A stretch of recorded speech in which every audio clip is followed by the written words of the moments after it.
જય દ્વારકાધીશ. માંગો 20 ને આપે 30 એ મારો જય દ્વારકાધીશ.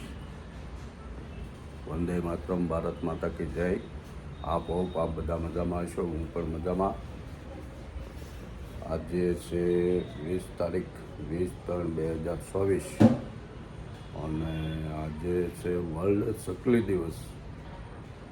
જે નાની ચકલીઓ, હું જ્યારે નાનો હતો ત્યારે જે ચકલીઓ કૂદાકૂદ કરતી અને જે ફળિયામાં રમ્યા કરતી, એ ચકલીઓ દિવસે દિવસે ઓછી થતી જાય. આપણા સંતાનો, એના સંતાનોને તો ચકલી દેખાડવી હોય તો પોસ્ટરમાં કે વિડીયોમાં, ફોટામાં દેખાડી આપીશું. તો ચકલીઓની જાળવણી કરીએ. એ આજે વર્લ્ડ ચકલી દિવસ છે. પહેલાં તો વંસળીવાળા ઘરમાં જે ગામડે રહેતા, એમાં જે આપણે વંસળીમાં ઉપર ફોટા બધા ટીંગાડેલા હોય. શિવાજી, મહારાણા પ્રતાપ અને ચંદ્રશેખર આઝાદ, એ બધા જે ફોટા હોય છે એની પાછળ ચકલીઓ માળા કરતી અને જે એ ચકલીઓ રમ્યા કરતી, ઉડાઉડ કરે, એ ચકલીઓ અત્યારે ધીમે ધીમે નામ શેષ થતી જાય. તો એને બચાવીએ. બીજું, આજે ઘર, મંદિર, ભગવાનના દર્શન કરી લઈએ.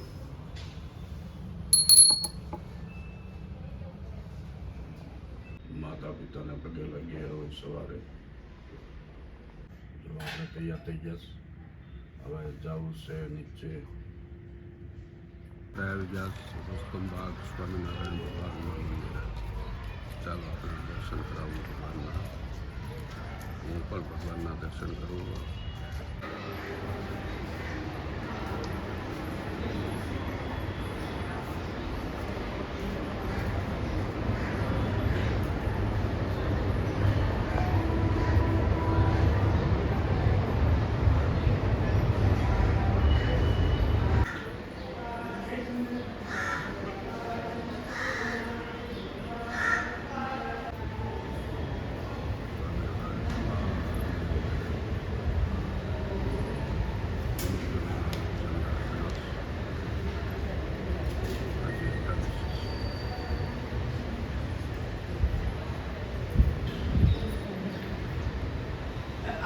ठीक है।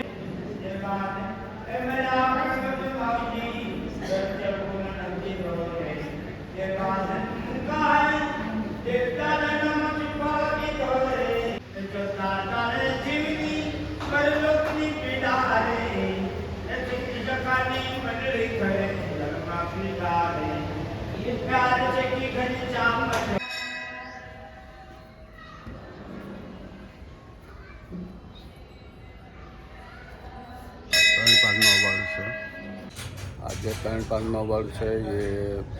એની કથા મહાભારતના યુદ્ધ વખતની જોડાયેલી છે. જ્યારે કર્ણ કુરુક્ષેત્રના મેદાનમાં ઘાયલ થઈને પડ્યા, એનું રથનું પૈડું તૂટી ગયું હતું. એ વખતે ભગવાન કૃષ્ણએ એને વરદાન માગવા કહ્યું.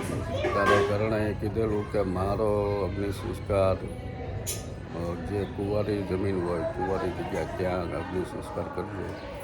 તો આ જે સ્થળ છે એ ભગવાનને કુંવારી ભૂમિ લાગી, એટલે અહીંયા તેમનો અગ્નિ સંસ્કાર કરવામાં આવે છે. 3 પાનના વડનું મહત્વ છે.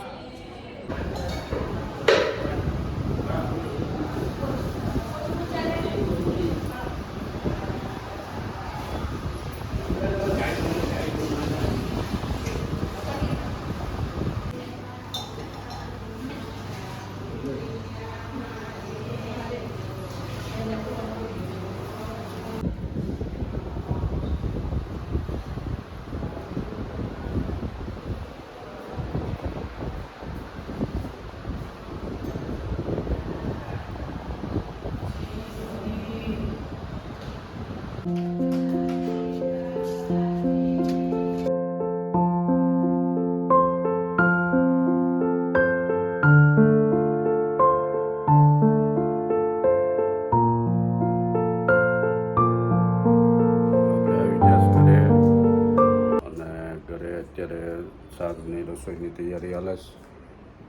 એમાં આપણું ફેવરિટ છે ગુંદાના કોરની ભાજી અને બાજરાના રોટલા. ગુંદાના કોર આ બજારમાં આવતા ચાલુ થઈ જશે. અહીં સુરતમાં તો અહીંયા બરોડા વિસ્ટેજમાં વેચાવા આવે છે અત્યારે 15થી 20 દિવસ પૂરતા આવે.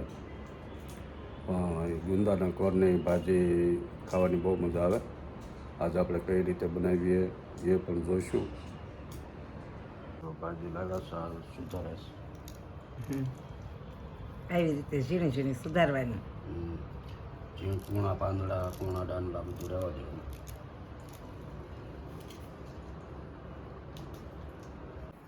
જો કોરને સુધારી વળ્યો. હવે એમાં છાશ અને મીઠું નાખીને બાફવા મૂકવાનું.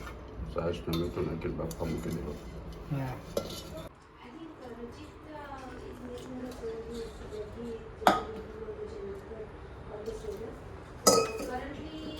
કેટલી છાશ નાખો ને? થોડીક એમાં પાણી એટલે છાશ પાણી નાખીએ. છાશ મીઠું. ગુંદાના કોરની ભાજીની હારી બાજરાના રોટલાનું સેટિંગ છે. એ બે જ મજા આવે. અને હારી ભાખરી રોટલી બહુ ન મજા આવે. જો રોટલા બની ગયા. હવે મસ્ત માખણથી સોપડી નાખે. જો કોર બફાઈ ગયો. કોર વઘારવા માટે લસણ ખાતા હો તો લસણ નાખવાનું. લસણ અમે તો ખાઈએ એટલે અમે તો નાખીએ છીએ. ન ખાતા હોય તો લસણ વગેરે હાલે ને. હાલે ને લસણ હા. ખાય તો જ નાખવાનું, ન ખાતા હોય તો ન. કોર વઘારવા માટે એમાં રાઈ નાખીએ. હવે રાઈ તતડી જાય જીરું નાખ્યું. હવે હિંગ,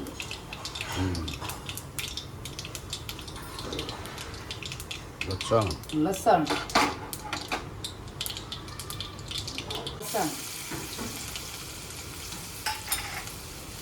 થોડી હલ્દી. હલ્દી શાકના પીઠી સોળવાની. જો હવે કોર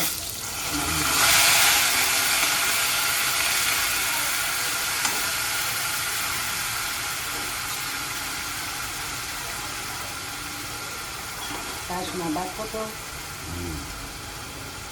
કાઢી દો.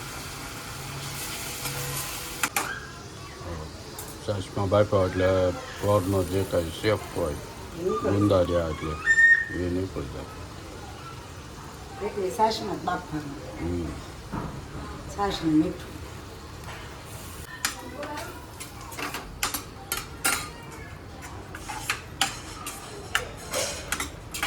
ખાલી મરચાં પાવડર જ નાખવાનો ને. હવે હળદ તો નાખી. ધાણા જીરું ને મરચું. ધાણા જીરું મરચું. બસ બીજું આમાં આપણને ગ્રેવીવાળું નથી ભાવતું. નકર આ લસણ ને ઓલા ટમેટા અને ડુંગળીની ગ્રેવીવાળું હોત બને ને. કાંઈ એવું બનાવતા હોય પણ એ આપણને એવું ન ભાવે. કઢી બનાવે ઘણા. આપણે હરગવાની કઢી બનાવીએ એમ ગુંદાના કોરની કઢી બનાવે. બાફા વગેરે કરે. પણ આ મસ્ત બને. તો આ રીતે બનાવાય. તો ગુંદાના કોરની ભાજી થઈ ગઈ છે તૈયાર. બાજરાના રોટલા, ગોળ, પાપડ, દૂધ અને વઘારેલા ગાજર ને વઘારેલી કાચી કેરી. મસ્ત મજા આવશે. તમારે એ બધાને વાળું કરવું હોય ગુંદાના કોરની ભાજી અને બાજરાના રોટલા તો આવો. જે આપણે બપોરે જે મંદિરે ગયા હતા અશ્વિની કુમાર તણપાણના વડ એનું તો આપણે મહત્ત્વ કીધું. પણ સુરતનું અને સુરત સાથે શેનું નામ લાગેલું છે તાપી નદીનું એ આપણે ઇતિહાસ જાણીએ તો સુરતનું પુરાતન નામ સૂર્યપુર છે. આપણે દ્વારકા કેમ ઓખામંડળ કહેવાય એમ આ સુરત છે એ સૂર્યમંડળ કહેવાય. તો સૂર્યપુરનું અપભ્રંશ થતાં થતાં સુરત થયું. પછી જે તાપતી નદી છે તાપી એ આપણે સૂર્યપુત્રી છે, સૂર્યપુત્રી તાપી. અને જે આપણે રાંદેર વિસ્તાર છે સૂર્ય ભગવાનના પત્નીનું નામ રાંદલ એ ઉપરથી રાંદેર છે. પછી જે તણપાણનો વડ છે ત્યાં એ અશ્વિની કુમાર છે. અશ્વિની કુમાર એ સૂર્ય ભગવાનના બંને દીકરાનું નામ છે, જેઓ દેવતાઓના વૈદરાજ તરીકે એટલે કે દેવતાઓના ડૉક્ટર તરીકે જાણીતા છે. અને એ જે અશ્વિની કુમારો છે એ સૂર્ય ભગવાનની બીજી પત્ની સજ્ઞા તેના થકી થયેલા છે. અને જે કરણને જે અગ્નિ સંસ્કાર આપવામાં આવ્યો તણપાણના વડ, એ કરણ રાજા પણ સૂર્ય ભગવાનના પુત્ર છે, જે કુંતીને સૂર્ય ભગવાનના વરદાન થકી પ્રાપ્ત થયેલું છે.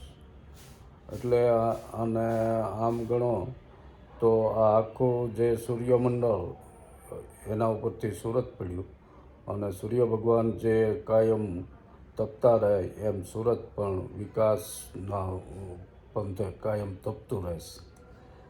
જે પહેલાં ઝરી ઉદ્યોગ, પછી ડાયમંડ ઉદ્યોગ, હવે સિલ્ક ઉદ્યોગ, એમ સુરતનું આ ઇતિહાસ છે જે પુરાતની છે. આપણે જે સુરતના ઇતિહાસની વાત કરી એ મને જે ખબર હતી એ પ્રમાણે વાત થઈ. એમાં કોઈ ખામી લાગતી હોય, કોઈ ભૂલ હોય તો કોમેન્ટમાં કહેજો. અને આ સાથે આપણે આજનો વ્લોગ અહીંયા પૂરો કરીએ. જો વ્લોગ ગમ્યો હોય તો લાઈક કરો, શેર કરો અને સબસ્ક્રાઈબ જરૂર કરો. ભગવાન બધાને સાજા નરવા રાખે એવા ભગવાન દ્વારકાધીશના શરણોમાં પ્રાર્થના. મળીએ વળતા વ્લોગમાં. બધાને જય દ્વારકાધીશ. Bye bye.